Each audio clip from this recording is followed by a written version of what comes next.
기도를 위한 빌립보서 두 번째 시간입니다. 먼저 빌립보서 1장 1절과 2절을 읽어주시기 바랍니다. 바울의 인사말인데요.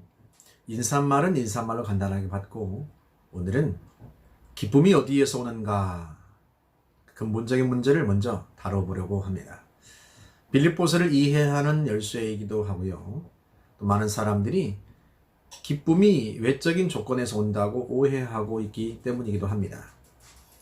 시험에 합격하면 기뻐하고 일이 잘 되면 기뻐하고 또 멋진 남자를 만나거나 멋진 여자를 만나면 기뻐하고 돈이 많이 생기면 기뻐하고 그 외적인 조건들이 기쁨의 원인이라고 생각을 합니다. 틀린 말은 아닙니다.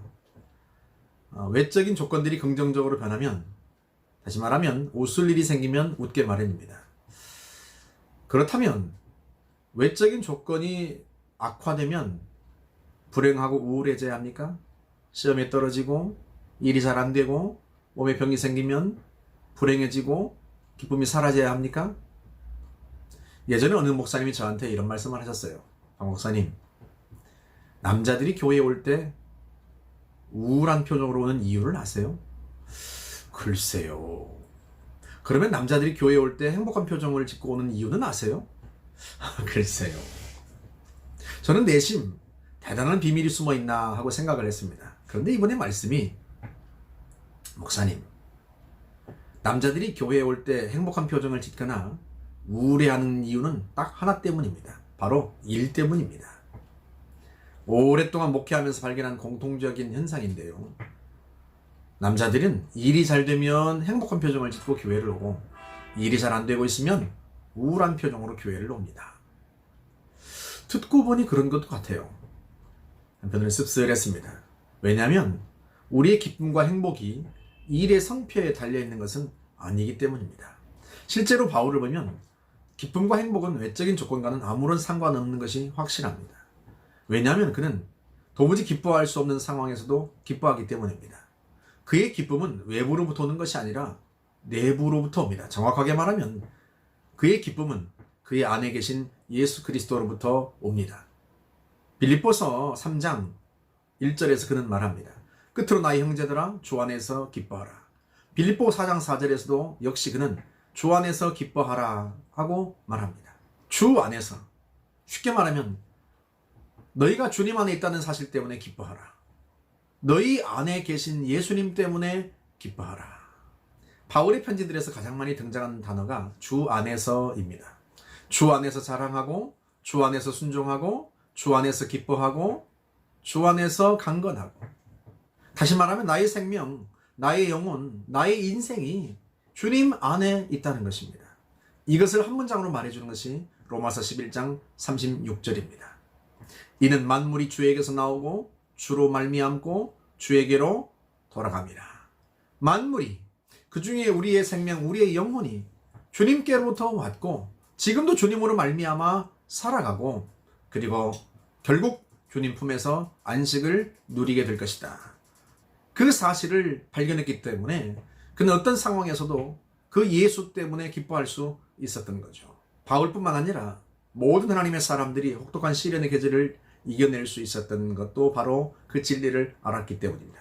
다윗도 마찬가지입니다. 그가 지은 시편에 나타나는 특징이 있습니다. 기도를 시작할 때에는 탄식과 울부짖음으로 시작하는데 그 기도의 말미는 항상 찬송과 기쁨으로 끝난다는 것입니다.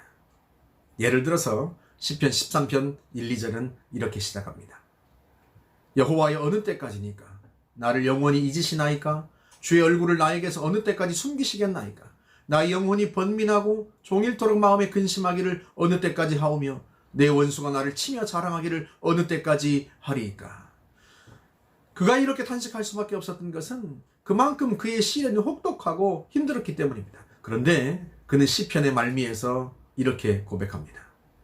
나는 오직 주의 사랑을 의지하여 싸우니 나의 마음은 주의 구원을 기뻐하리이다. 내가 여호와를 찬송하리니 이는 주께서 내게 은덕을 베푸심이로다. 아멘. 방금 전에 영원히 나를 잊으시나이까 하고 탄식했던 사람이 했던 고백이라고는 믿을 수 없을 만큼 그는 하나님을 찬송하고 기뻐합니다. 자신의 생명과 영혼이 주님 안에 하나님 안에 있다는 것을 그가 알았기 때문입니다. 그래서 우리가 잘 아는 그의 시편 23편 마지막 절에서는 이런 고백이 나오는 것입니다. 나의 평생에 선하심과 인자하심이 반드시 나를 따르리니 내가 여호와의 집에 영원히 살리로다. 내 평생에 기쁜 일이 있을 때나 슬픈 일이 있을 때나 형통할 때나 어려울 때나 건강할 때나 병들었을 때나 내 평생에 하나님의 선하심과 나에 대한 인자하심이 반드시 나를 따를 것이다. 하나님의 선하심과 인자하심이 내 인생을 따르면 어떻게 되겠습니까? 실족하고 넘어져도 주의 인자하심과 선하심이 나를 일으켜 세우고 예상치 못한 일을 당해서도 주의 선하심과 인자하심이 나를 구원해내고 억울한 일을 당해서도 주의 선하심과 인자하심이 반드시 그 모든 일이 합력할 선을 이루어내게 하실 겁니다. 그래서 나는 평생에 여호와의 집에 살 것이다. 이것이 그가 탄식으로 기도를 시작했어도 찬송과 기쁨으로 기도를 마쳤던 이유입니다. 혹시 물풀의 나무를 아십니까? 나무의 이름이 물풀의 나무인 이유는 나무 껍질을 벗겨서 물에 담그면 푸른 빛이 배어나오기 때문입니다. 물이 푸른 빛을 띠게 한다 해서 물풀의 나무입니다. 옛날에는 옷감을 물들이는 데 쓰기도 했습니다. 사실 나무 껍질을 벗겨보면 푸른 빛이 보이지 않습니다. 그런데 그 나무 껍질을 물에 담그면 푸른 빛이 배어나옵니다. 눈에 보이진 않지만 푸른 빛을 품고 있는 거죠. 사랑하는 여러분, 성도가 물풀의 나무라면 예수님은 그 속에 배어있는 푸른 빛입니다.